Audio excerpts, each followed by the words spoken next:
استقبال کرو کن فیکون تکل دیگر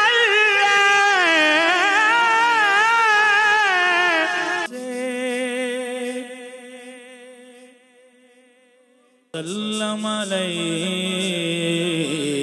یا پھنسا ہوں آج کل سخت مشکل میں پھنسا ہوں آج کل۔ خالد حسنین خالد صاحب ہمارے ملک پاکستان کے عظیم مشہور و معروف نعت خواں تھے۔ چند ماہ قبل ان کا انتقال ہوا۔ ان کے انتقال کے وقت ان کی زبان پر کلمہ طیبہ کا ورد جاری ہوا اور پھر ان کے جنازے کے مناظر، یہ ساری باتیں عوام کے سامنے روز روشن کی طرح عیاں ہیں۔ ان کے انتقال کے کچھ عرصہ کے بعد ایک محفل کا انعقاد ہوا۔ اس محفل میں ان کی آواز میں نعت چلائی گئی۔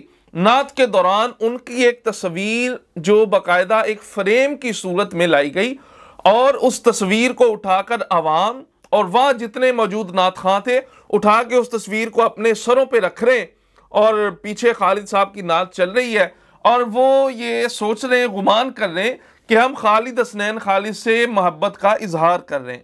کچھ عرصہ قبل مجھے یہ ویڈیو دکھائی گئی، اس وقت میں نے اتنی توجہ اس پر نہیں کی اور نہ ہی آج تک میرے علم کے مطابق کسی نے بھی اس قبیح فعل پر آواز اٹھائی ہو۔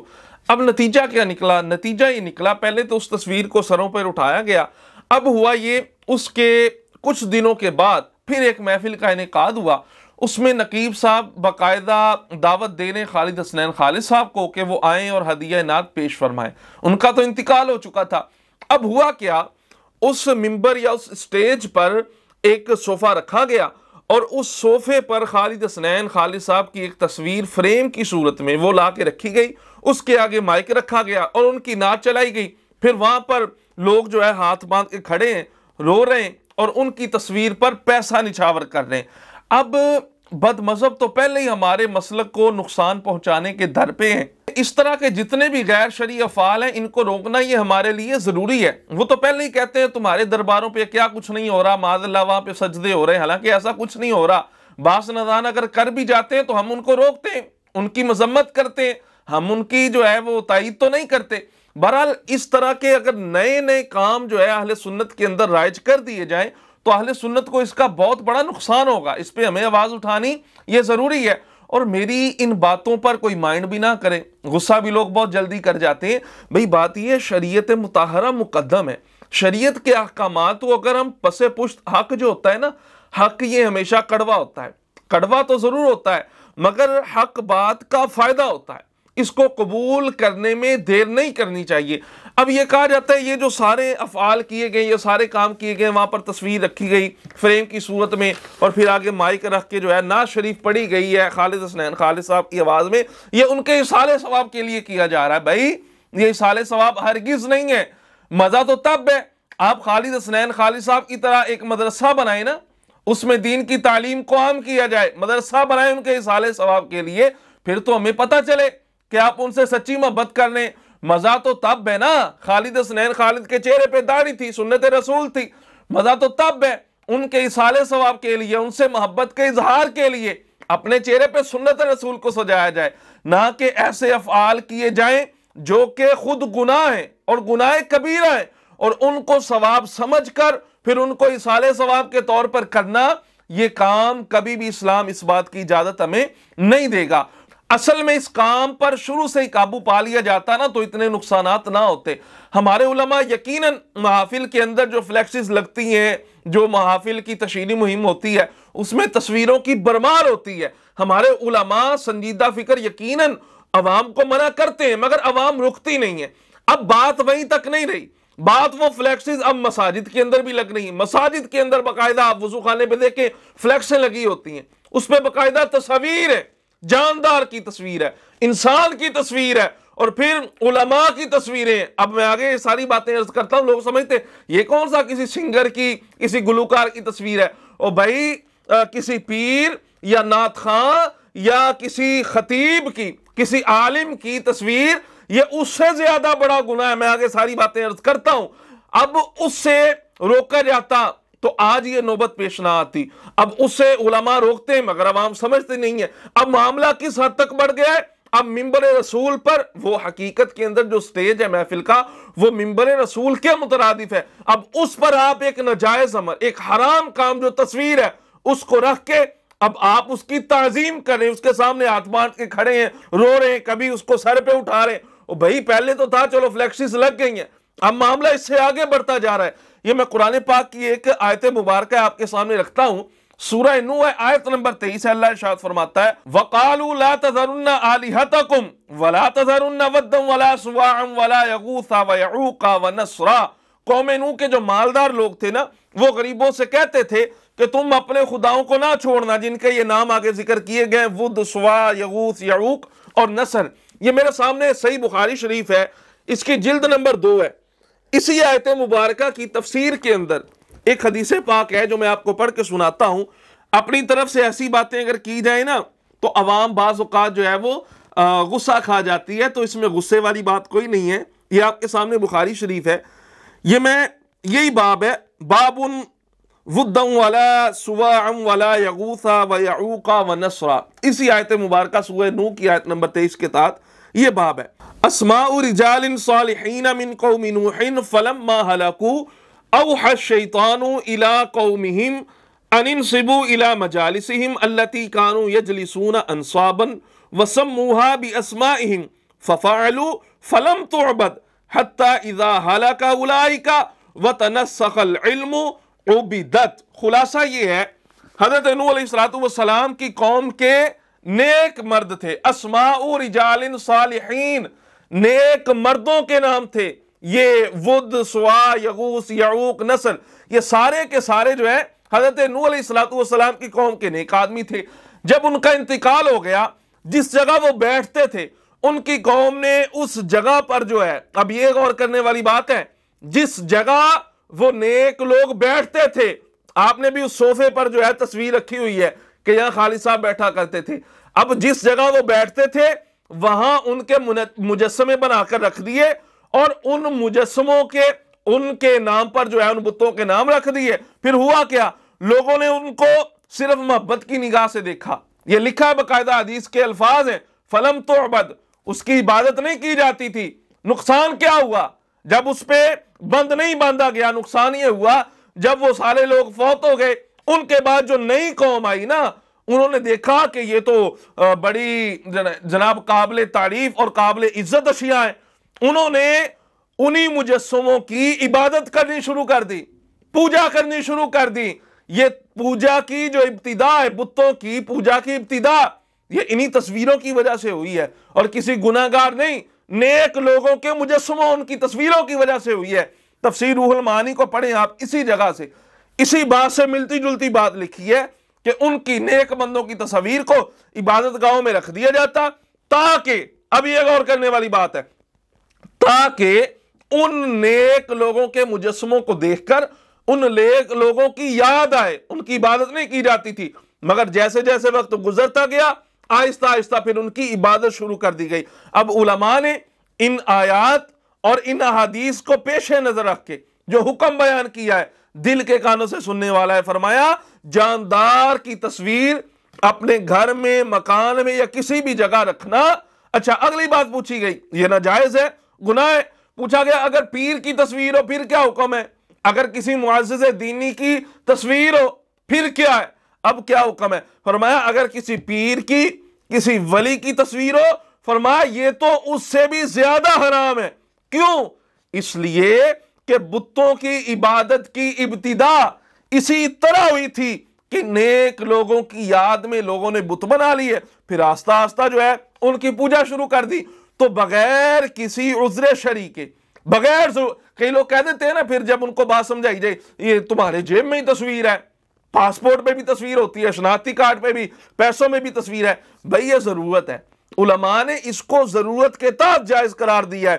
اسی طرح یہ بخاری شریف کے اندر یہ جلد نمبر 1 ہے، میں آپ کو روایتیں پڑھ کے سنا رہا ہوں، نبی پاک علیہ السلام کی احادیث اس بات پر موجود ہے۔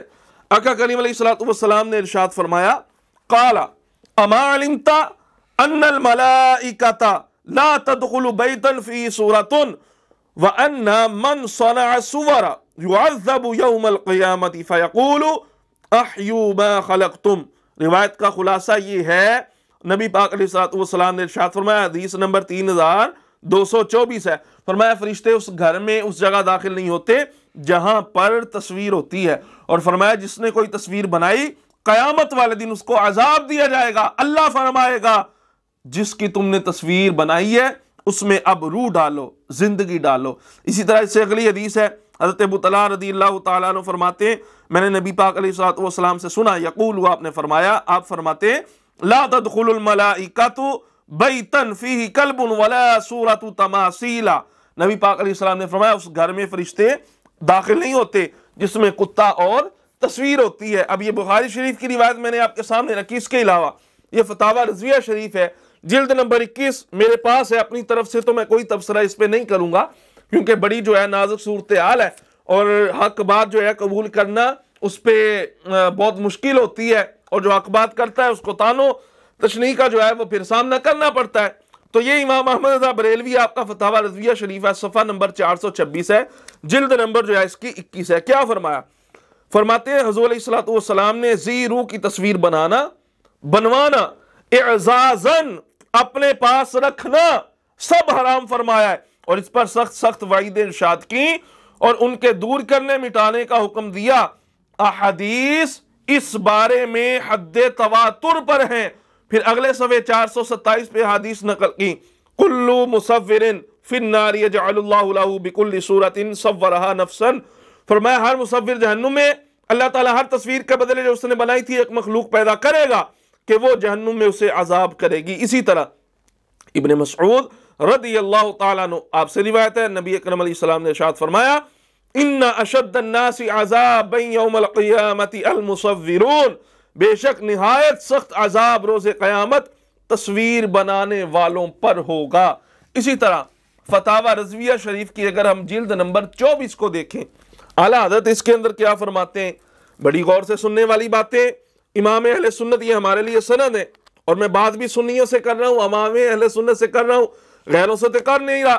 امام اہل سنت کی بات کو تھوڑی کوئی ٹال سکتا ہے، اب سنیے گا، صفحہ نمبر 573 ہے، فرماتے ہیں دنیا میں بت پرستی کی ابتدا یوں ہی ہوئی کہ صالحین کی محبت میں، ہم خالد حسنین خالد کی محبت میں یہ کام کر رہے ہیں، لوگ کہیں گے ان کے لیے جواب امام اہل سنت پہلے ہی دے کر گئے، دنیا میں بت پرستی کی ابتدا یوں ہی ہوئی کہ صالحین کی محبت میں ان کی تصویریں بنا کر گھروں اور مسجدوں میں تبرکاں نے رکھیں، بطور عبادت نہیں۔ آپ کہیں گے ہم کون سا اس کی عبادت کرتے ہیں، یہ بھی لکھا ہے، بطور تبرک رکھیں، اور ان سے لذت عبادت کی تائید سمجھی کہ ہمیں دیکھ کے ان کی یاد آئے گی، وہ بہت بڑے نعت خواں تھے، بہت بڑے عاشق رسول تھے، ان کو دیکھ کے نعتیں یاد آئیں گی، یہی بات لکھی ہے۔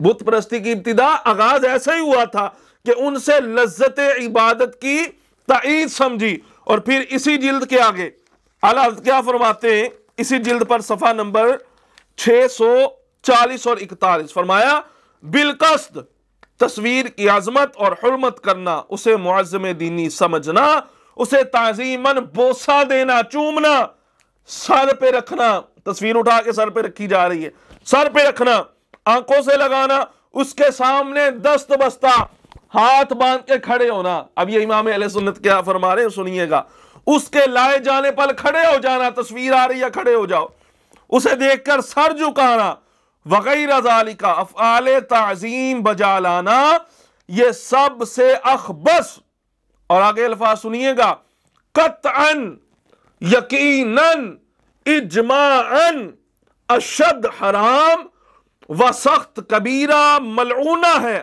اور سری کھلی بت پرستی سے ایک ہی قدم پیچھے ہے، اسے کوئی مسلمان کسی حال میں حلال نہیں کر سکتا۔ بات بڑی توجہ طلب ہے، غور و فکر ہے، اور آگے پوچھا گیا یہی بات کہ بطور تبرک کوئی غوث پاک کے شہزادے کی غوث پاک کی تصویر رکھ لے پیر صاحب کی، پھر کیا ہوگا؟ فرمایا ان کے صاحبزادے کی ایسی تعظیم کی، حالانکہ سب سے پہلے اس پر سخت ناراض ہونے والے، سخت غضب فرمانے والے حضور غوث پاک خود ہوں گے کہ تمہیں کس نے اجازت دی ہے تم میری تصاویر کو اپنی دکانوں یا اپنے مکانوں پر لگاؤ۔ خدارا یہ باتیں بڑی قابل توجہ ہیں۔ محافل کے اندر جہاں طرح طرح کی خرافات ہوتی ہیں، ڈھول ڈمکا اور گانے کی طرزوں پر نعتیں اور دف بجا کر نعتیں اور پھر ذکر اللہ اس انداز میں کرنا جس کو علماء نے جائز نہیں کہا، یہ ساری باتیں تو ہو رہی تھیں، فلیکسز بھی بن رہی تھی محافل کی۔ اب اس پر جو ہے بعض لوگ کہتے ہیں اختلافات بھی ہے، اور بھئی اختلاف چلو ٹھیک ہے جی، ہمارے نزدیک تو تصویر جو پرنٹڈ ہے یا ہاتھ سے بنائی گئی ہے وہ حرام ہے، موبائل کی تصویر ویڈیو اس کا الگ حکم ہے، اب وہ تصویر ہمارے نزدیک تو حرام ہے، امام اہل سنت کا فتویٰ موجود ہے۔ اب جو لوگ کہتے ہیں نہیں صرف ہاتھ سے بنائی گئی حرام ہے تصویر، جو فلیکس پر ہے وہ جائز ہے، چلے بفرض محال ان کی بات مان لیتے ہیں، تو بھائی ٹھیک ہے، آپ اس کو اگر رکھنا چاہتے ہیں اس حال میں، ہم تو اس کی بھی اجازت نہیں دے سکتے کہ آپ تصویریں چھپوا رہے ہیں فلیکسوں پر، ٹھیک ہے چھپوا رہے ہیں، علماء کی، پیروں کی، نقیبوں کی، نعت خانوں کی تصویریں چھپوا رہے ہیں، تو بھیا آپ اس کو منبر رسول پہ لا کے سجا کے کبھی اس کو سر پہ رکھ کے اس کی تعظیم تو نہ کرو۔ بت پرستی کی ابتدا اسی سے ہوئی ہے۔ اسلام ہمارے لیے پہلے ہے، دین اور شریعت پہلے، محافل کس لیے کروائی جاتی ہیں؟ اللہ رسول راضی ہو جائیں، تو یہ جو کام کیے جاتے ہیں محافل کے اندر اللہ رسول اس سے راضی نہیں ہوتے، اس پر لعنت فرمائی گئی ہے، اس پر وعیدیں جو احادیث میں نے آپ کے سامنے رکھ دی ہیں، غور و فکر کرنے کی حاجت ہے۔ اللہ تبارک و تعالی ہمیں عمل کی توفیق عطا فرمائے۔